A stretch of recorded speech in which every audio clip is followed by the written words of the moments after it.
Tonight I'm going to do a performance review of my Arsenal Strike 1. Now I have put about 750 rounds to this gun so far, so I feel pretty comfortable now telling you how well it performs, whether I would recommend it, how the trigger is, etc. Now I've already done a video of my initial impressions of this gun where I dealt with build quality, design, etc. So I'm not going to go into that too much in this video. I'm mainly going to deal with performance tonight. But I will go over the main design features of this gun real quick to get everybody up to speed before we go into how well it performed at the range. Basically, what you need to know about this gun is its main claim to fame is that barrel. It's a very low sitting barrel, very low bore axis, and it's a non-flipping barrel. It doesn't flip up. Doesn't rotate, doesn't flip, etc. It stays level the whole time you're firing, which supposedly makes this gun have far less recoil, makes it lock and unlock faster so you can fire it more quickly, etc. So we'll talk about how effective that is when we get into the performance, but that's the gun in a nutshell right there.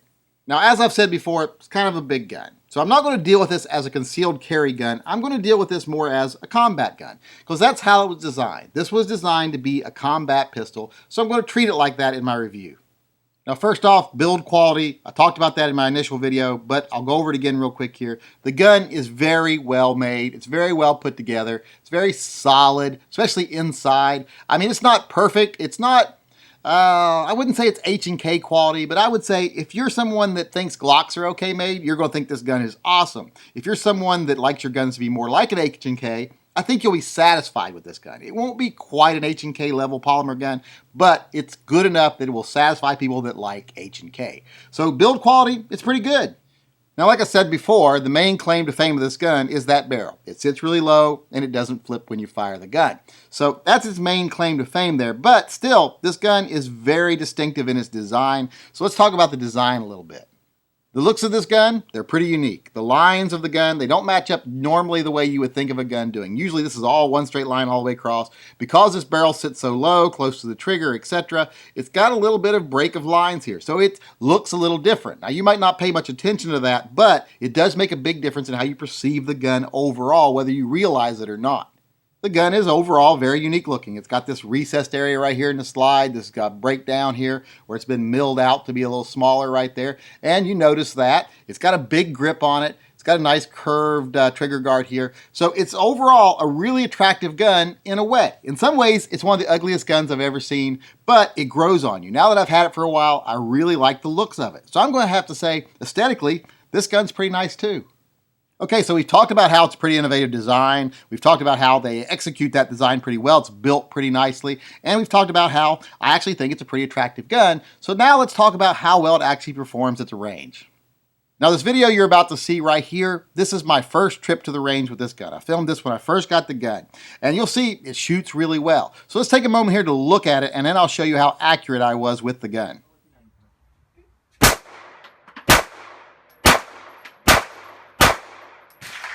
So as you can see there, the gun handles pretty well. I'm not the greatest at handling a gun, and this gun does great in my hands. Recoil is minimal. Now, is it the softest recoiling gun I've ever felt? No.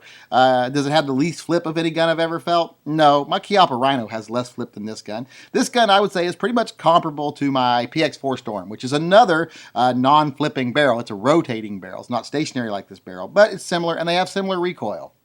And this gun is bigger. I do feel like I need to say this gun is bigger, but it still recoils a little bit. That recoil isn't gone. Now, I think some people are thinking recoil's going to be gone because of this design of this gun. No, I think it's just lessened a little bit. It is lesser than most guns that are 9mm of this size. It's a little bit less. I wouldn't say it's a great bit less, but it's a little bit less. Now, I think part of the reason it's just a little less is because this gun operates so fast. I mean, it locks and unlocks so quickly.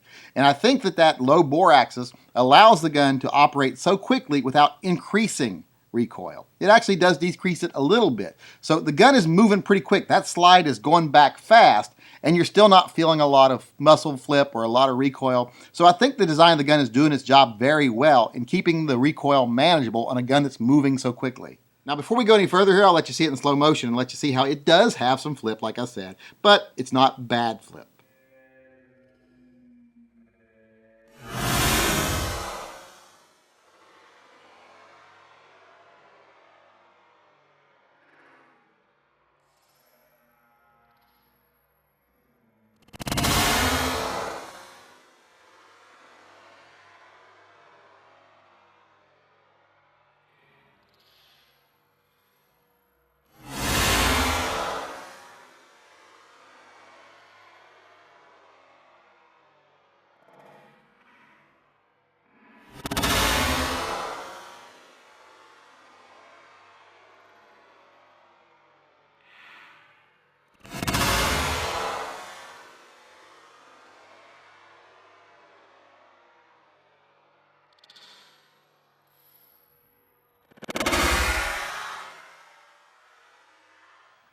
Now, as you can see on the gun here, the sights are really far back. They're actually part of the back plate here. So that gives you a nice long sight radius. And that combined with the ease of firing, the low recoil, and the rigidity of the gun makes for a very, very accurate gun.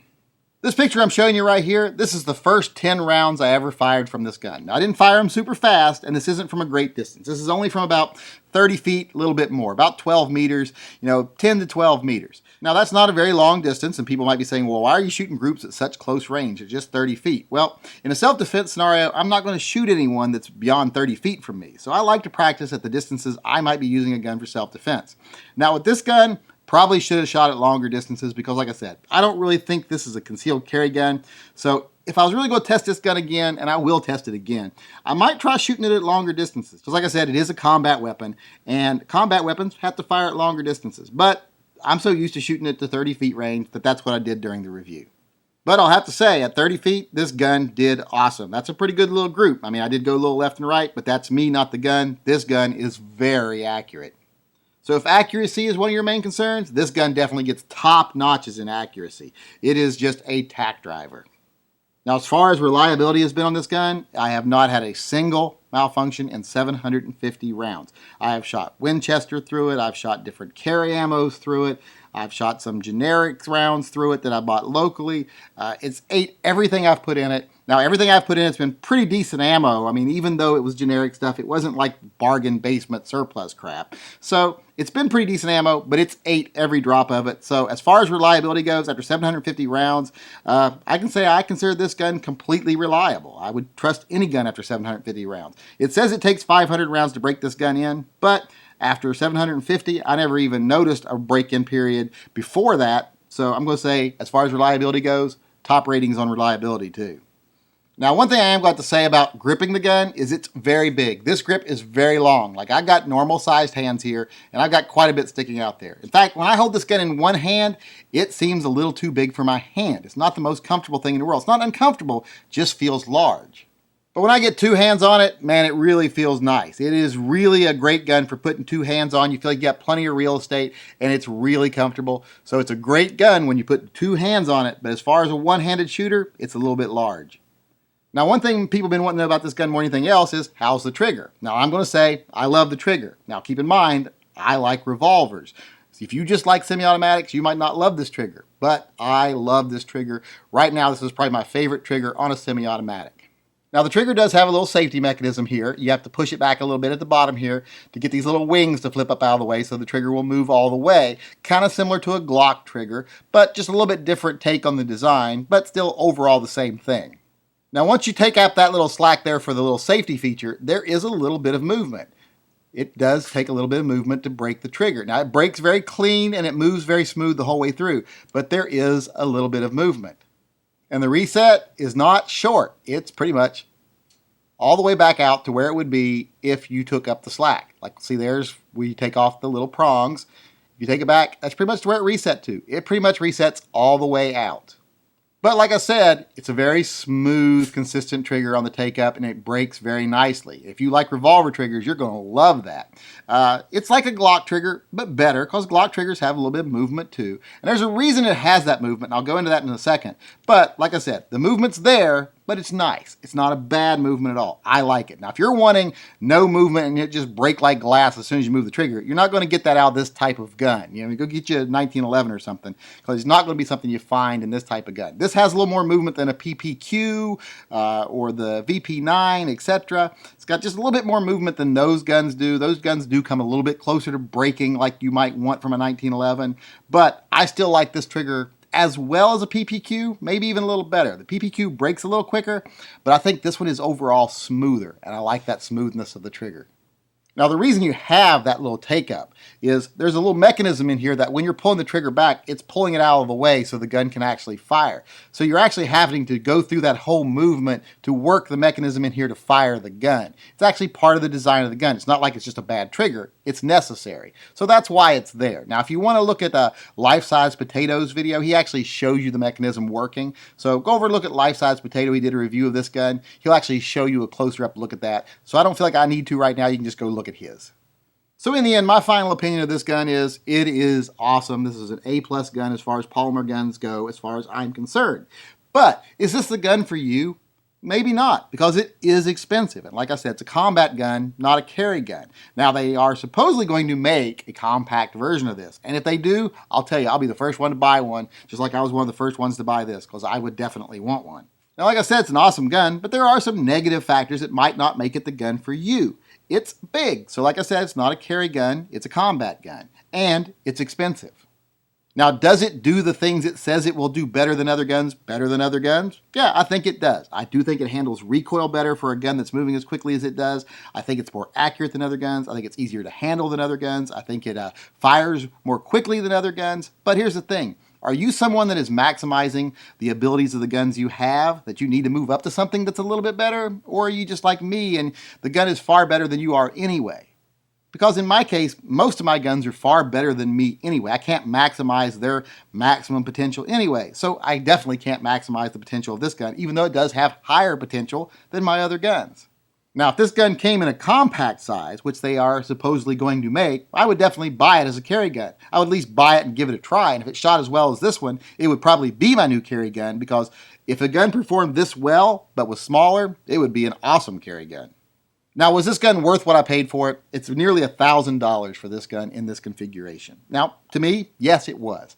I like this gun. I'm glad I bought this gun. I would do it again. So, that's high marks right there. Just saying I would pay that much for it again after I've already shot it and used it. To me, that's the best I can say about it. I mean, that's the most I can say about any gun, is that I would buy it again. And I would buy this gun again. So like I said, to sum it up, it performs flawlessly. It is extremely accurate. It handles very well. It's a little large for a carry gun, but it's an awesome combat gun. In fact, I think most militaries should use a gun similar to this one, because this gun would be awesome for combat. This would be my ideal combat gun if you ask me. If you're someone that wants the most out of any gun that you can get, this would be a gun for you. If you're someone that is just a lover of guns and you want something that's different and unique, this would be a gun for you. Now, if you're someone that just wants a gun that functions and your skills aren't the maximum they could be, this might not be the gun for you. You might not want to spend that much money for something that's really not going to be that much of a noticeable improvement for you. But if you're someone, like I say, that if you're like a competition shooter, or you're just someone that loves your guns, you just love to shoot, and you want a gun that you can maximize the potential out of, and that you're going to be able to use better than any gun you have, if you can maximize the potential from each gun you have, I think this gun might be the gun for you. But that's not to say this gun is just for people that are awesome shooters. I am not an awesome shooter. I will be the first person to say that. I am average at best. But I will have to say, after firing this gun, it may not be my new carry gun, and it may not be my favorite gun overall, but it is now my favorite polymer gun. And how much more can you say than that?